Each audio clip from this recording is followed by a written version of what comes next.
All right, shalom, shalom, faith family. Okay, today's discussion or lesson is about the importance of physical Israel, the consequences that go with that in turn, and what we as believers have to fight for. Now, those are the three main ideas. But again, why is physical Israel important?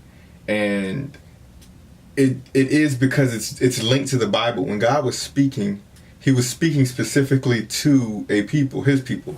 And again, not better than anybody else. It's just the fact that he made the covenant with us. And it's like Israel is akin to a spouse for God, because he is married to Israel. There's no ifs, ands, and buts about it. Like, it's all throughout the symbolism of the Bible. He puts his wife away, but then he comes back after she's learned, and then they reconcile. It's been a rocky relationship, and it would have been that way with any type of people. It's just that he happened to choose us, and so. Why is Israel important? Well, I mean, how are you going to respect God if you don't respect his family, you know? And I'm just saying that in the sense, I mean, there's people who are honorable and who are willing, who should be respected in Israel. And then there are people who you respect from a distance, because, I mean, if they're not honorable, I mean, you shouldn't have to, like, you know, praise them and them being dishonorable. That would compromise, you know, your heart and where your heart's at, you know, for your thirst for righteousness. No, what you should do is you should love righteousness, and you should love those righteously in Israel. But you should also understand that that Israel holds a place in the heart of God as well as you.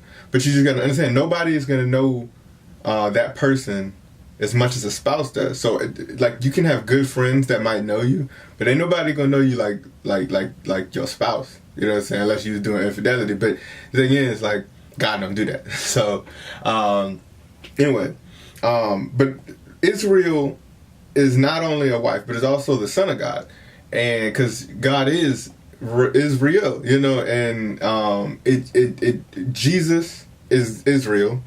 He is an Israelite. And you understand that throughout all of the Bible, it always pointed to Christ. Every prophet, every story resembles something of Christ. And you got to understand that Israel is a parallel. It's like the other brother. Remember, there's always two brothers. It's like the other brother in the covenant. So with, you know, when Perez and when the lineage of Jesus, two came from the same womb, same covenant. It's just that one came out first. It mirrors Esau and Jacob. Both have a promise, but one's promise is different. And the blessing is to Israel. So just like the blessing is within Israel, but the kingship goes to one, the priesthood goes to another. Jesus assumed both roles, and now both roles go to everyone throughout Israel. And so what you gotta understand is the two brothers take the role at different times. Who was the first ruler? Joseph. Joseph was the first ruler that came out of Egypt. His son became the ruler of the other side of Israel. But when one couldn't do something, the other one could. And that's why you have two people. One was a shadow to things to come, and in through Christ, now we all become a light, because that light has become a fire. That Holy Spirit is a fire that is now in us.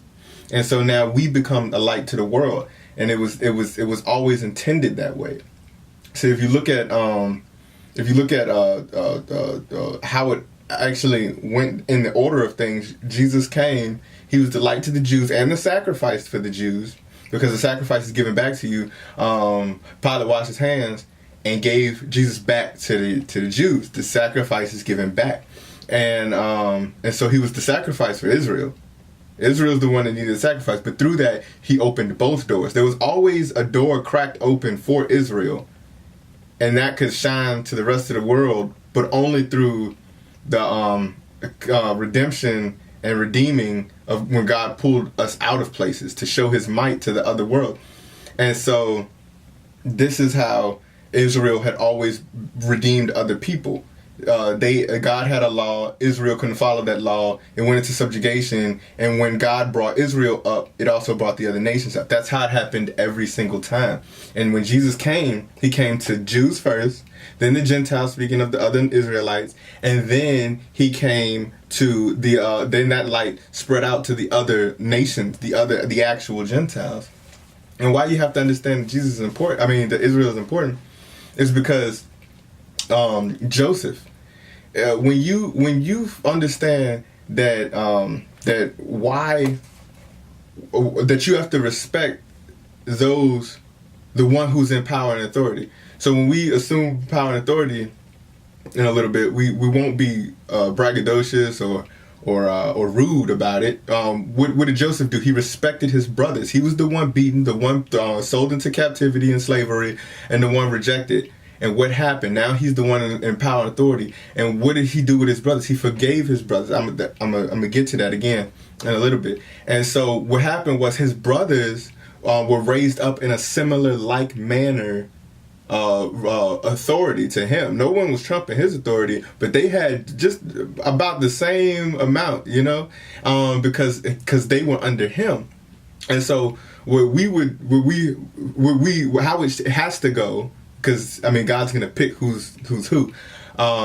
Is that if you accept us and we I'm talking to the Gentiles. If the Gentiles accept us, they will be raised up in a like manner, and that's gonna speak to Ezekiel, which I will get to as well.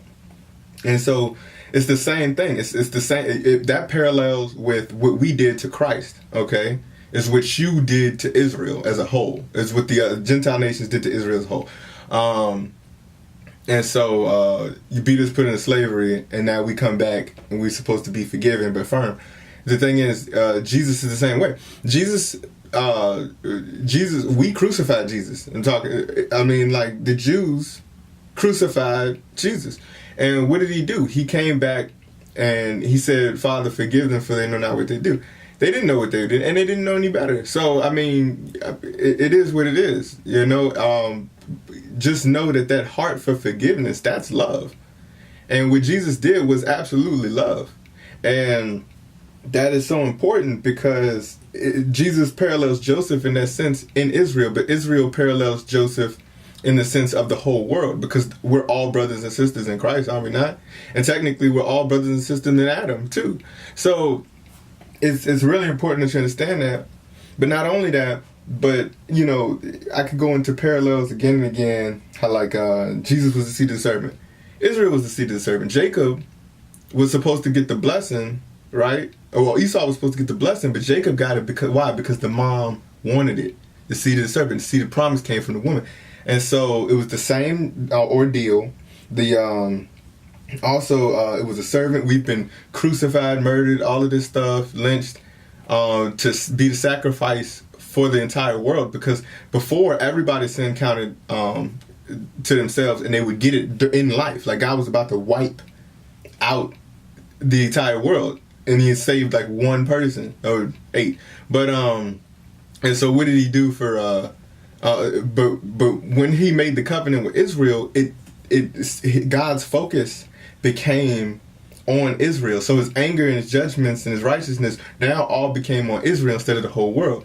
And so we kept on dying when we sinned, and he would send us out to warn other nations, actually, to help them. But when we messed up, we got the whip. Other nations could prolong themselves in idolatry or in these wicked ways in witchcraft, and it would take longer for them to get their justice. All right, Israel, it was swift. God handled Israel swiftly, and that took a whole bunch of pain and suffering away from a whole bunch of nations, in all truth. But and then there's so many parallels. Except you're not beating. Christ is the true light. You know what I'm saying? You're not. Where Israel's they're the same. Israel. Jesus is Israel. There's no There's no. He's just the head. He's the head of Israel, and so through him, we all get led into what it is, and that's why Israel is important. That's why physical Israel is important, because we are supposed to come back. We haven't unified yet. Us and the Northern Kingdom have not unified, and this is all very prophetic, and and there's things that are truly at stake, because I care about every other person, you know, and if you don't understand what's at stake, it's there are certain people, you know, that, I mean, God sees you as your father. God spoke to me. He was like, you're a Levite. He spoke to my mom, separate occasion. Her children would be Levites. Told my mom, these are all different times, that these things, and he said my mom was Judah. So I mean, I asked for somebody else, and it wouldn't tell me, but I mean, God wouldn't tell me. But the point of the matter is, God, the Spirit will speak to you, but the thing is, God sees you as your father. So when God looks at me, He sees me as Levi. No different than Levi. Than you know, He sees me as Tyrese, a distinct version of Levi. Okay, so when your fathers do things, that counts, and there's prophecies that haven't been fulfilled yet, that will be fulfilled, and that are in the Old Testament. And so if you believe that the Bible is true, you gotta understand that these prophecies are true. And so this is also why Israel is important, because if you there's two types of salvation: physical redemption and spiritual redemption. Spiritual redemption happens when you accept Jesus Christ as your Lord and Savior. Physical redemption, it was always done when people followed Israel. So this is how it parallels. There's a spiritual, then there's an earthly, and then Christ is the combination of both, and He encompasses both fully. And so you have to follow Christ in the physical and the spiritual. But if you don't follow Israel, because we're physical versions of what it is, so you have to follow the Israelites who are led by the Spirit, and that's important, and not by the law, because those are the ones who are the true disciples of Christ. The other ones, I'm sure there are a whole bunch of ones that are under the law that will get there, and I believe that a whole bunch of people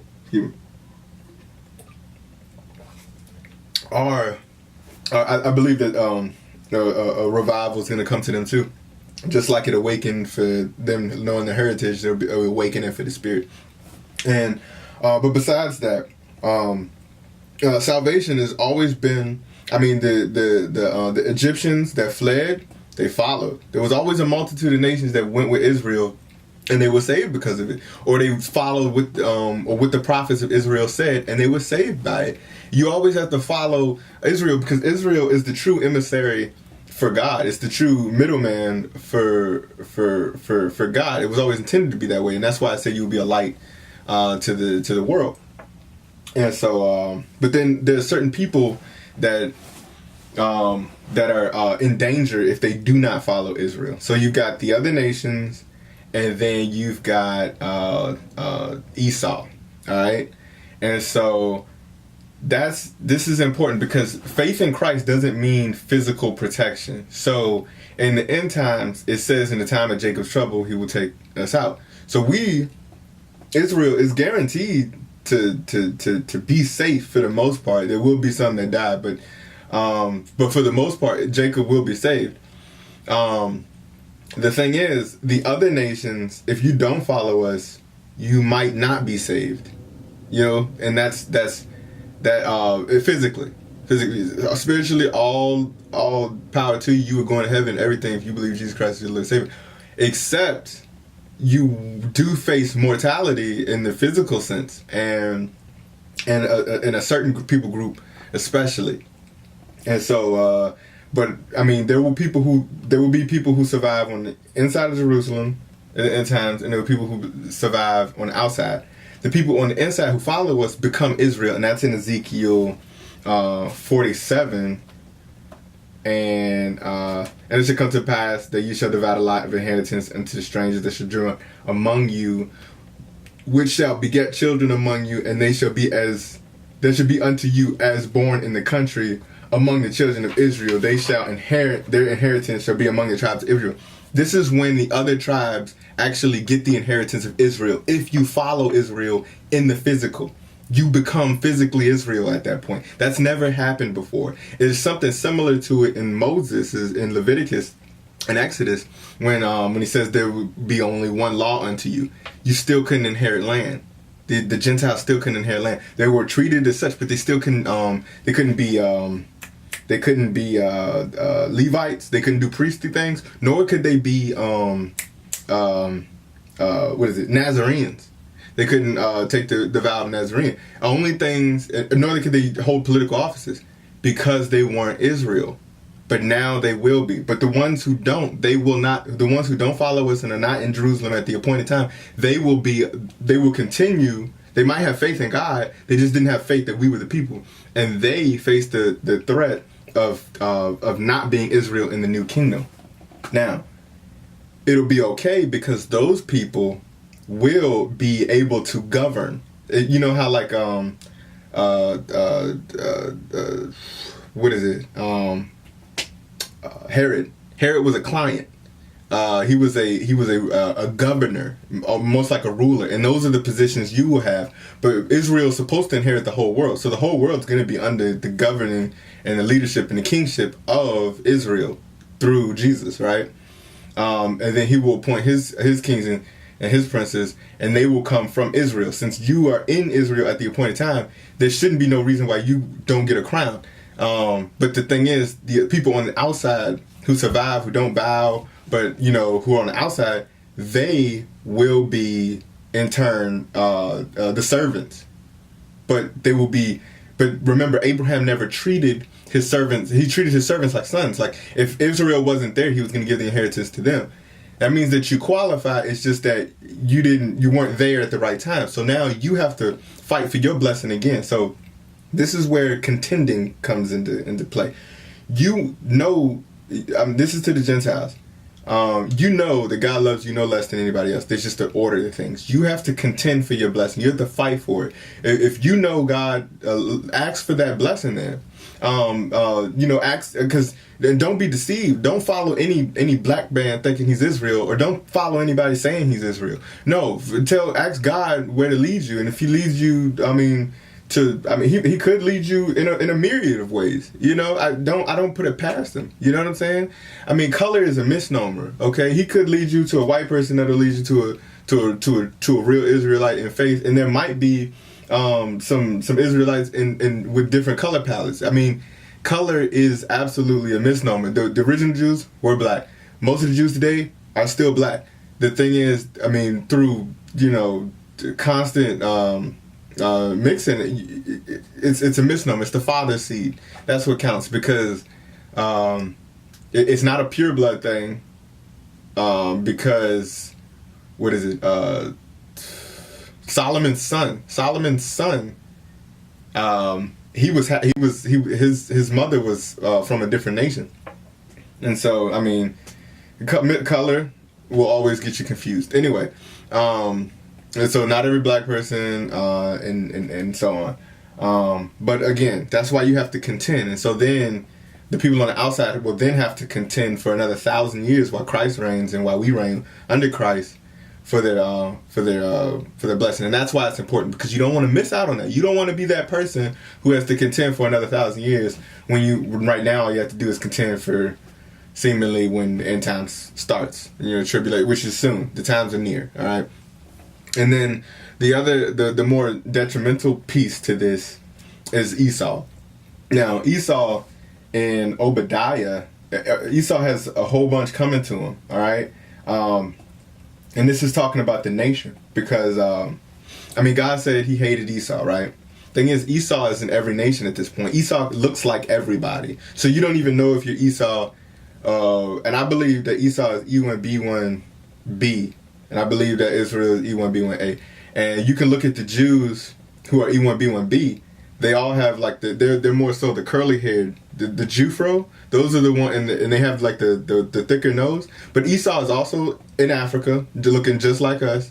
Esau is also Arabia. You can go through all the maps. The Byzantine Empire, all of that. The Turkish, they mix with the Turks, they mix with the Romans. So you have white Esau, you have Jewish Esau, you have black Esau, you have Arab Esau, and then you have Arab Jacob, and then you have, I mean, you just have, literally, it's a melting pot everywhere. And like, you can't look at a color and think that that's it. I mean, but you have some Hebrew slaves or sages went and to try to convert.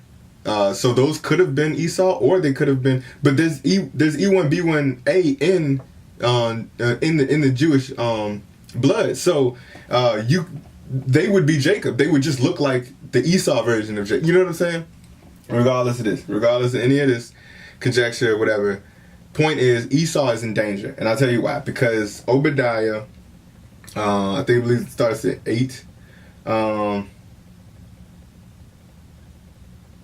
Esau searched out his hidden things, laid wound on the sea, and none understanding him.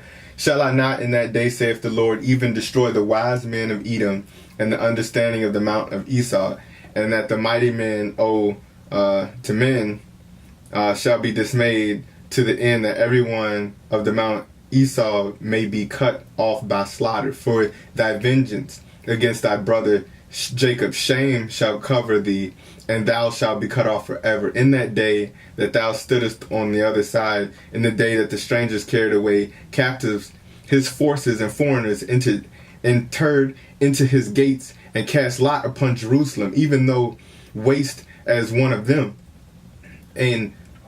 But thou should not have looked on that day of thy brother, in the day that he became a stranger, neither should thou have rejoiced over the children of Judah in that day of the destruction, neither shouldest thou have spoken proudly in the day of distress. For shouldest not have entered into the gate of my people in that day of their calamity, thou shalt not have looked on their affliction in that day of their calamity, nor have laid hands on their substance in the day of their calamity. Neither shouldest thou have stood in the crossways to cut off those who did escape. Neither shouldest thou have delivered up those of his that did remain in the day of distress. For the day of the Lord is near upon all heathen. As thou hast done, it shall be done unto thee. Thy reward shall be upon thine own head. For as ye have drunk upon my holy mountain, so shall all the heathen drink continually. They shall drink, and they shall swallow down, and they shall be as though they had not been. But upon Mount Zion shall be a deliverance, and those shall be holiness, and the house of Jacob shall possess their possessions. And the house of Jacob shall be as fire, and the house of Joseph a flame, and the house of Esau stubble, and they shall kindle in them, and devour them. And there shall not be any remaining of the house of Esau, for the Lord hath spoken it. And I mean, it keeps going on. And but God continually says that he's going to wipe out Esau. Now, Esau can be saved if you're in Jerusalem at that time. If you're in Jerusalem and you follow the true Israelites, you will be saved. You will be saved. That's the good part. It's not just Jerusalem. It should be, I mean, the whole continent of Israel. But when Jesus comes back, you will be saved, because you won't be Esau no more. Your inheritance won't be Esau's. You won't inherit that warning, that curse. What you will inherit, or that retribution, what you will inherit is Jacob's inheritance. And that's why you should pray that God leads you in the right direction. I mean, you just pray that God leads you in the right direction. You can't go wrong with that. And that's why I care, because there's people of Esau that aren't bad. You know, they're not an evil person. You know, they're just normal people. I mean, Jacob has wicked people. I mean, it's no different. And what I want to also address is about Esau, is why did God hate Esau when he said, Esau I've hated and Jacob I've loved? And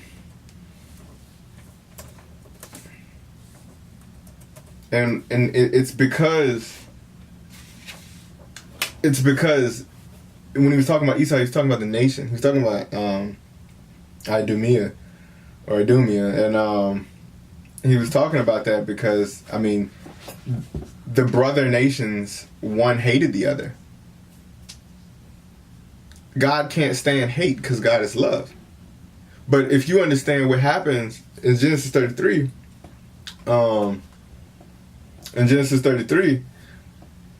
what is it? Jacob looked up and saw Esau approaching with 400 men. Jacob divided his children, Leah, Rachel, and the two servants, and then he put their children first, Leah and her children after them, and Rachel and Joseph last. He himself went in front of them and bowed to the ground 7 times as he was approaching his brother. But Esau ran to meet him, threw his arms around his neck, and kissed him. And they wept. Esau looked up and saw the women and children, said, "Who are these with you?" Jacob said, "The children God has graciously given your servant." The women servant and their children came forward and bowed, and then Leah and their servants come forward and bowed, and afterwards Jacob and Rachel came forward and bowed. Esau said, "What's the meaning of this entire group and the animals I met?" Jacob said, "To ask for my master's kindness." Esau said, "I already have plenty, my brother. Keep what is yours." Jacob said, "No, please do this kindness for accepting my gift. Seeing your face is like seeing God's. Since you've accepted me so warmly, take this present that I have brought, because God has been generous to me, and I have everything I need." So Jacob persuaded him, and he took it. Now, all of that is going to be mirrored. All of it is going to be flipped. Why should Esau be mad if he loves his brother, and it was always God's intent, though man used deceit to do it, it was always God's intent for Jacob to be the one of the promise. So why would Esau be mad if that was Jacob's intent? On the reverse side, how this will be mirrored in the future is, if it was God's intent to wipe us from being a nation and to make us forget who we were, because that was prophesied, why would it be? Why can we be mad at the descendants of the people who did those wicked things when it was God's intent? It was God's intent for that. They just had to be the people who did it.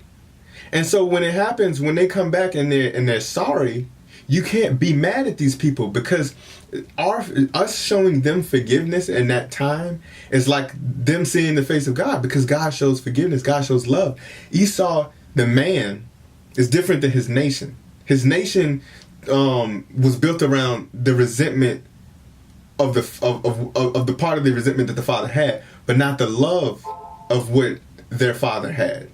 Because Esau loved Jacob, and Jacob loved Esau. So you have to love your brother. God said, "I hated Esau because he hated the nation because of what they were." If you, in turn, do the same thing, don't do what Esau did, I mean, you're worse than Esau. If you don't forgive Esau when they try to make amends, and this is also how when we come out of captivity, they'll give us what we need. When we come out of captivity, they'll probably give us everything we need out of all of the nations, and then even still, Esau, when they come to us, what do we do? We open our arms, we hug them, and we be like, "Nah, bro, you're us. You're our twin brother. We might not look alike at this point, but it's nothing but love, man. Because your father is my brother. Is my father's brother, and that's all it has to be, and so that's really why it's important. Esau isn't inherently bad, because inherently bad is all of us. It's only through Christ that we become better, and we need to let the Jewish people know who they are, so they can be helped and aided and saved as well. And so that's where I'm bringing this all to an end. I hope you understand everything, and I hope this has been really helpful for everybody in a whole. Know that I love everybody. That's why it's called New Israel and the Nations of Faith, because we're in this together, and God loves us all. All right, peace to you. Shalom.